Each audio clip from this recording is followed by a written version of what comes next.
तरकारीहरूमा कहिलेकाहीँ baking soda अनि चिनी नुन भिनेगर यो 3-4वटा कुराहरू मिलाएर छिट्यो भने तरकारीहरू हल्का सप्रिने पनि अनि हल्का किरासिरा लाग्यो भने हल्का कन्ट्रोल पनि हुँदो रहेछ मैले फिल गरेको कुरा। अनि पछिल्लोचोटि हाम्रो बारीमा घिरमला पनि राम्रै भयो, धनियाँ राम्रो भयो अनि क्याप्सिकम पनि राम्रो भएको थियो। त्यही भएर मैले यो सेयर गरेको हो। मेन कुरा चाहिँ पानी नै हो। तरकारीहरूलाई जस्ट टाइम मिलाएर पानी सिँचाइ गऱ्यो भने राम्रै हुन्छ है त। हामी कहाँ जाने हो? के चिज गर्ने?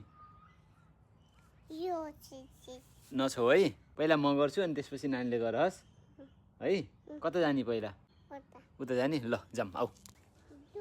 गइन छिटो आऊ ल, चिज गर्न जाने हो नि त। कता के भएर? खै शीतले गर्दा दुबो लगाएको, अहिले सफा गरमलाई छोडिदेऊ। के गर्ने र?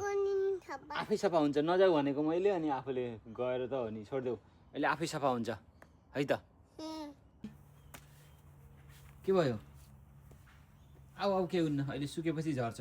आऊ के तिमी आऊ, सुकेपछि झर्छ। आऊ कता? ए यहाँ ल भयो ल।